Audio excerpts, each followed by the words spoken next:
Indeed, thank you for staying tuned. This is Lunchtime Politics, and we're reaching you live from Channels Television's global headquarters in Lagos. I am Bukola Koka, and here are our top stories. President Bola Tinubu arrives venue of the Paris summit for the second day of the program.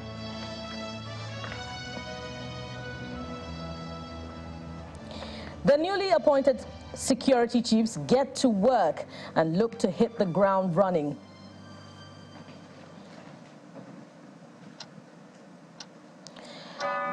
Governor Alia of Benue State looks to recover assets from the state's previous government.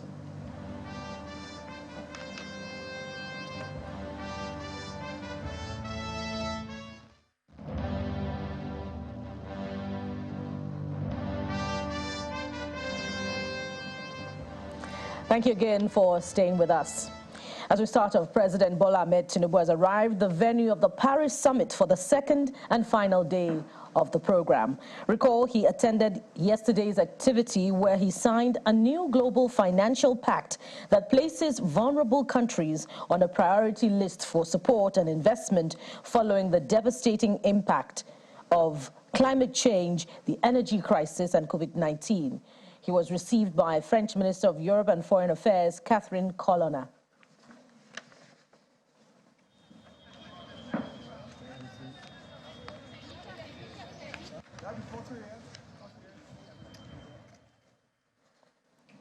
And the president is urging investors to take advantage of opportunities in Nigeria, promising that ongoing economic reforms, which include the removal of fuel subsidy and streamlining of the exchange rate, will be sustained. President Bola Tinubu stated this when he received the president and chairman of the board of directors of the African Export-Import Bank, Afreximbank, Professor Benedict Orama, as well as president of the European Bank for Reconstruction and Development, EBRD, Odile Renaud Basso, separately on the sidelines of the summit for new global financial impact in Paris. According to the president, Nigeria must stimulate recovery for the growth and prosperity of the people, and the country is ready for global business. The president's special advisor on communications and strategy, Mr. Dele Alake, also spoke with Channels Television on the president's engagement at the summit.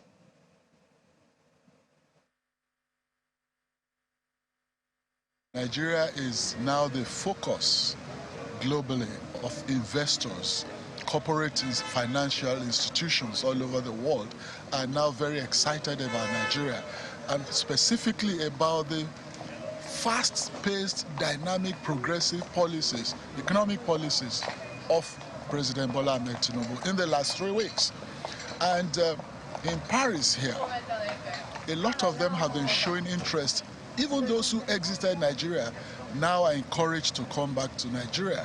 And the essence of this meeting, why the president is attending, is to network extensively with developed societies, donor agencies, financial institutions, and foreign investors, with a view to inviting and really encouraging direct foreign investment back into Nigeria. And the encouragement has been really great. The enthusiasm of these corporate institutions and financial institutions on Nigeria, and particularly on Nigeria's recent economic policies, have been very, very tremendous. And this speaks to the progressivism and the idea-based initiatives of President Bola Ahmed Tinubu. And really, Nigeria, I would say with all sense of modesty, is lucky this period. Meanwhile, the presidency has been reacting to reports of a 114% increase in the salaries of the president, vice president, elected federal and state political office holders, and judicial officers. In a statement, the president's special advisor on special duties, communications and strategy, Mr. Dele Alake, explained that such proposal has not been brought before the president. He described the reports credited to the Revenue Mobilization, Allocation and Fiscal Commission, RMAFC, as misinformation. Mr. Alake, however, acknowledged that although it is within the constitutional powers of the Commission to propose and fix salaries and allowances of political office holders and judicial officers, such cannot come into effect until it has equally been considered and approved by the President. In the words of the presidential spokesperson, the misinformation was obviously contrived to create ill will for the new administration, slow down the upward momentum and massive goodwill the Tinubu-led administration is currently enjoying among Nigerians as a result of its fast-paced, dynamic and progressive policies. He urged members of the public to disregard reports on government activities and policy issues that do not emanate from approved official communication channels.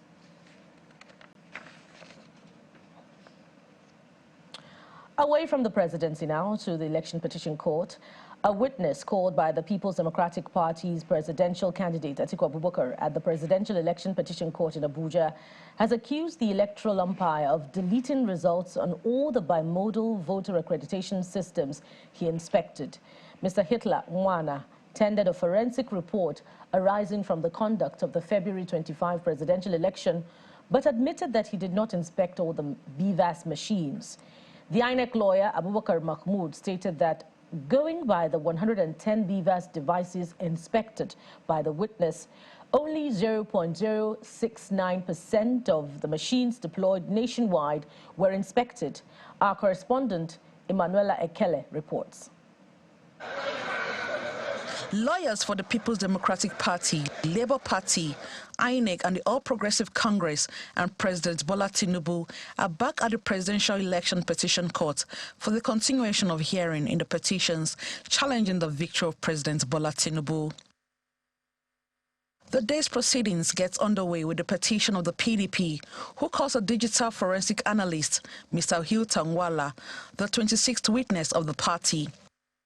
Led in evidence by the lead counsel to the party, Mr. Chris Uche, the witness told the court that results from the 110 BVAS machines he inspected were deleted by INEC.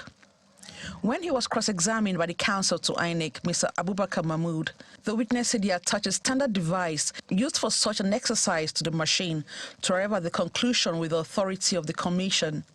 However, Mr. Mahmood informs him that the 110 machines he inspected are just 3.4% of the 3,163 machines that were deployed in the FCT and 0.06% of BVAS machines deployed nationwide. The witness also rejected an attempt by INEC's counsel to make him assess a BVAS machine in court. Counsel to President Tinubu, Mr. Wale Olanikpekun, also confronted the witness by questioning a portion of his report, where he said that from his inspection of the machines, nothing was wrong with them. Mr. Olanikpekun asked him how he knew that there was nothing wrong with the machines, since he was not in Abuja on the day of the presidential election.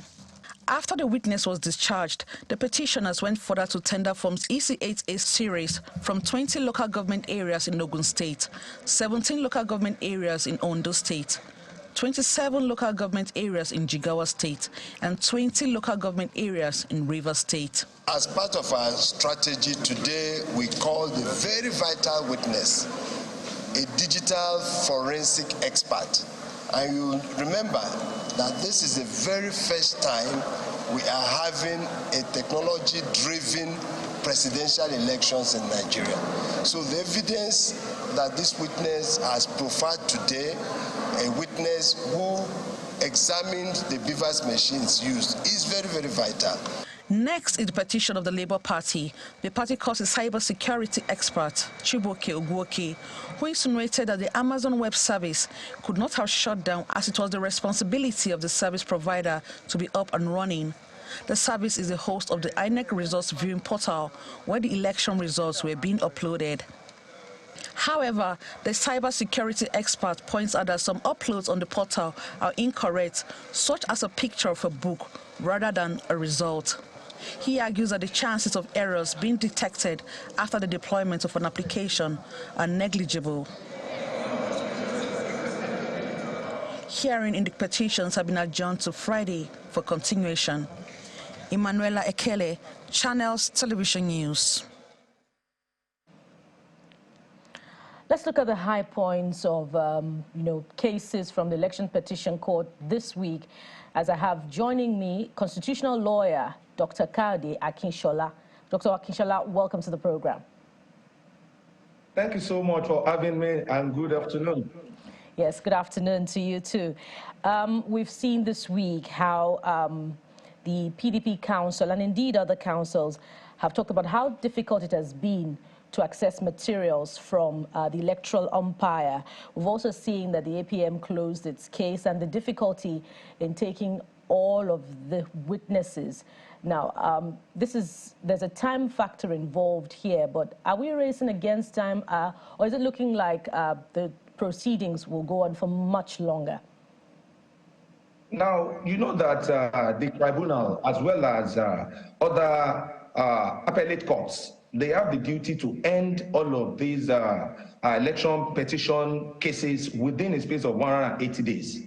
So within this time, it behoves on the tribunal to quickly dispense with as many as possible witnesses that were being presented by either the petitioner or the respondent. So something that is time lag, is time bound. It appears that we have audio challenges with, the virtual connection to Dr. Akinshola. Well, okay, I hear Dr. Akinshola is back now. Dr. Akinshola, continue with your line of thought.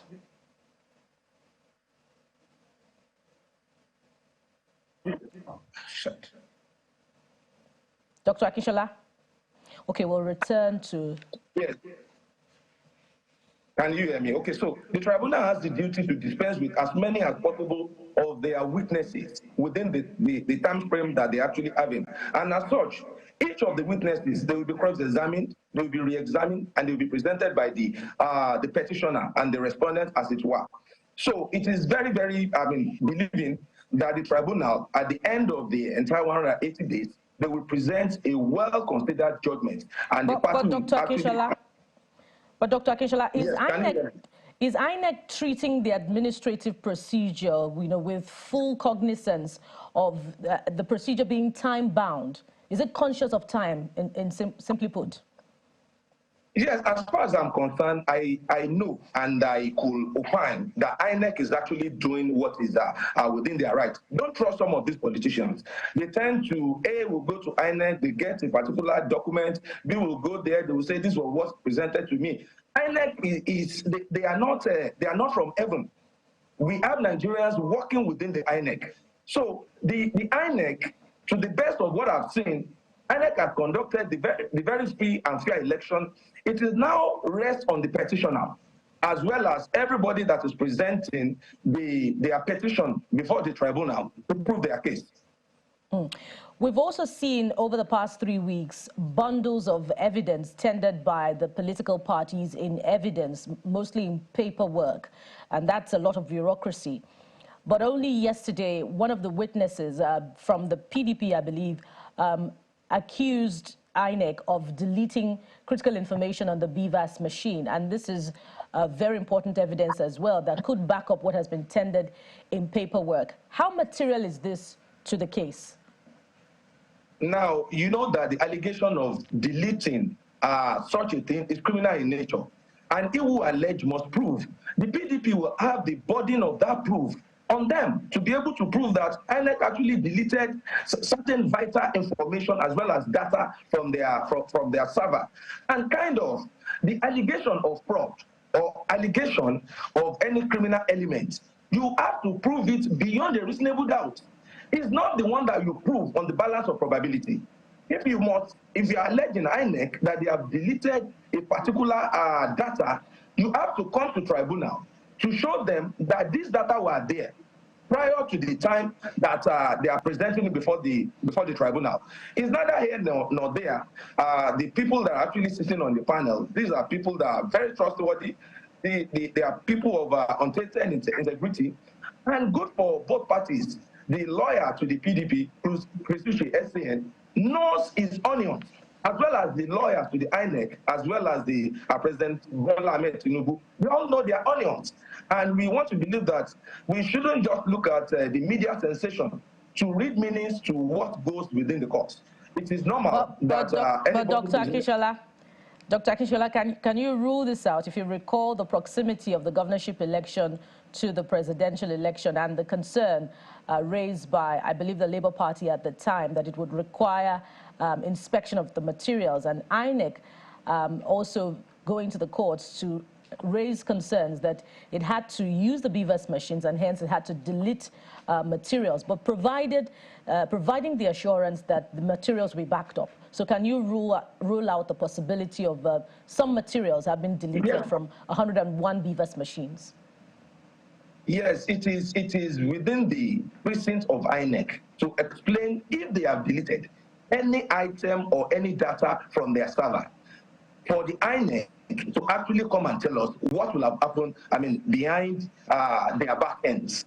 Because they had initially said, they were actually having some technical glitches with the intended correcting at some point. We wouldn't know how far that has gone. But INEC by themselves, they have to come and tell Nigeria through that election petition sitting in Abuja that what has actually transpired in which the PDP is currently alleging against them.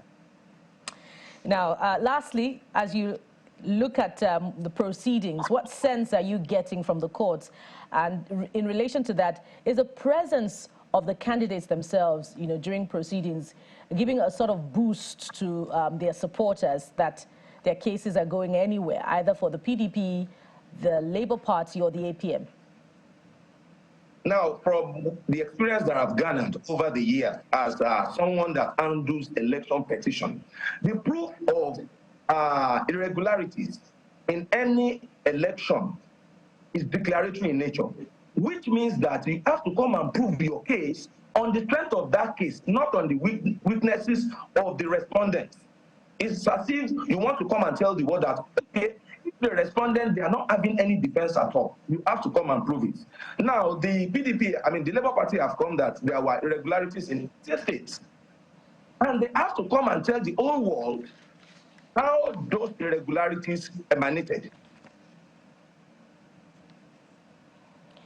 It appears we have yet another challenge with audio through to Dr. Kayode Akinshola, but thankfully, as he coasted home on his points, would like to thank Dr. Kayode Akinshola, constitutional lawyer, for his invaluable contribution to the program today. Thank you for being on Lunchtime Politics.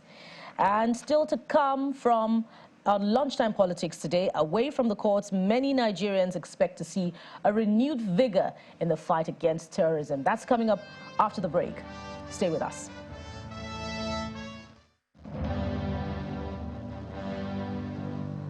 Welcome back. You're still with Lunchtime Politics on Channels Television. The three-man governorship election petition tribunal sitting in Abeokuta, the Ogun State capital, has fixed the 4th of July for tendering of documents and the 5th of July for the commencement of trial in a petition brought before it by the governorship candidate of the People's Democratic Party, Oladipupo Adebutu, challenging the declaration of Dapo Abiodun as the winner of the March 18 election in the state. The tribunal had earlier struck out an application by the petitioner seeking to expunge certain paragraphs from the second respondent's reply, saying that the application lacks merit. It also held that the response of the second respondent, Dapo Abiodun, to the petitioner's petition, Ladi Adebutu, complied substantially with the Electoral Act. Counsel to the petitioner, Ladi Adebutu, and the second defendant, Dapo Abiodun, have however expressed their readiness for the trial based on merit after the pre-trial issued have been trashed out.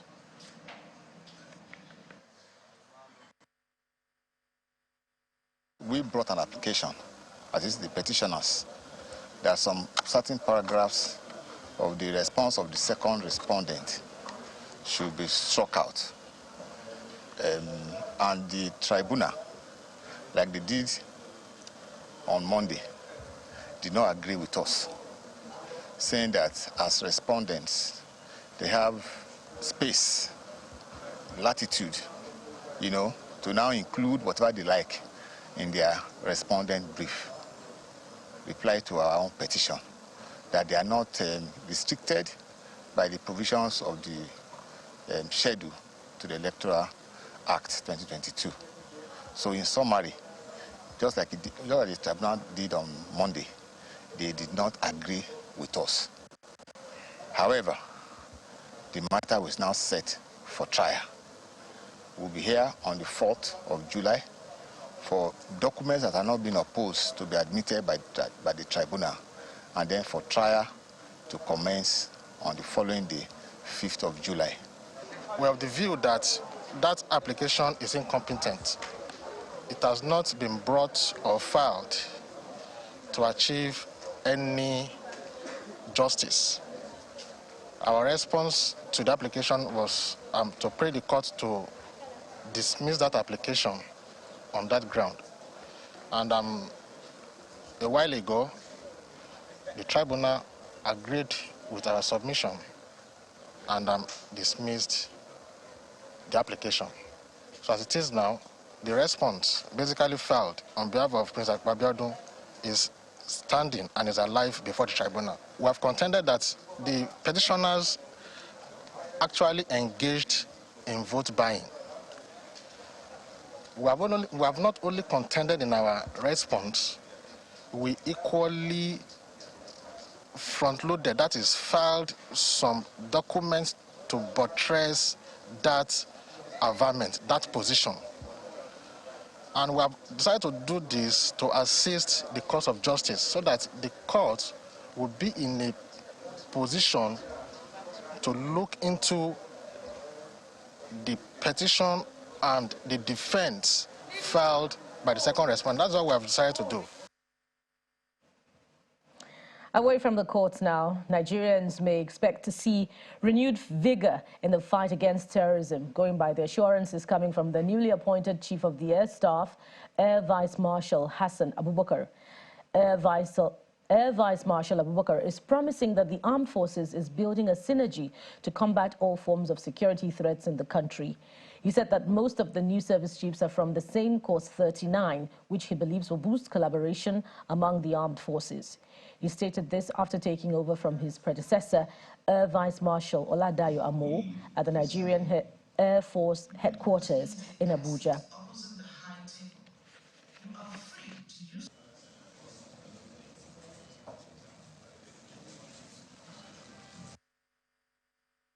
So much has been achieved in all spheres of the Air Force: operations and training, logistics, administration, regimentation, and discipline. We have recorded a lot of achievements, including research and development, safety. In all aspects of the Air Force, we have had tremendous achievements. My task is to leverage on these achievements and see what we can bring on board to further take the Air Force to the next higher pedestal. One of the very important achievements of the past CDS and the service chiefs was that they were able to cooperate a lot and carry out operations jointly. And that resulted in a lot of achievements operationally. Maybe you're aware, myself, the Chief of the Naval Staff, and the Chief of the Army Staff are all mates. And what we are going to do is to build on this jointness, build on this cooperation, and I think it's going to be much easier for us. So I assure Nigerians that you should expect much better performance. We intend in the nearest future to eradicate all issues affecting our security and safety. So in the near future, we are going to be working jointly, cooperating all the services to make sure that Nigerians have a very peaceful, prosperous, and democratically functioning country.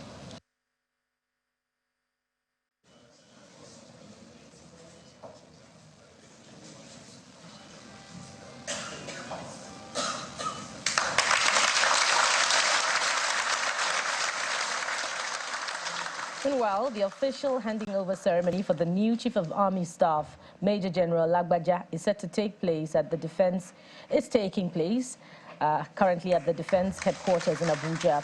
Major General Lagbaja replaces Lieutenant General Farouk Yahya as the new Army Chief. Already in attendance are senior military officers and heads of various departments within the Army. General Lagbaja is the 23rd Chief of Army Staff. In his remarks, the outgoing Chief of Army Staff notes that he assumed office in May 2021 at a time when insurgency was still at its peak. He urges the army to sustain the ongoing gains over various security threats, including terrorists and bandits and crude oil thieves. He asked them not to be distracted by unpatriotic elements, but to always be apolitical and professional.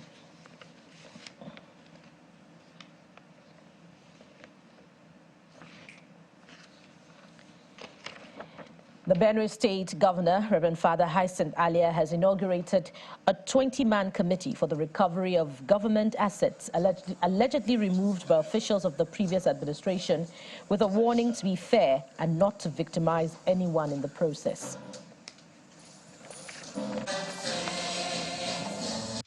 This is also necessary, especially that the large numbers of cars that were hitherto seen with former government officials are now nowhere to be found. We have equally received series of allegations of conversions, abuse, and outright stealing of government property and assets, with these believed to be carried out towards the end of the immediate past administration in the state. With all these and other properties and assets of government suddenly taking flight, we therefore find it appropriate and legitimate to set in motion the machinery to recover all that has been illegally taken away that belongs to the state. We pledge that in carrying out this assignment, we will be mindful of the fact that there are rules and regulations governing the procurement, allocation, distribution, use, and disposal of government assets. And we'll follow these rules to trace the assets of government, those that have been taken away, those that are fixed assets but have been passed on to new ones, to ensure their return to the state. We will be fair and will be fair.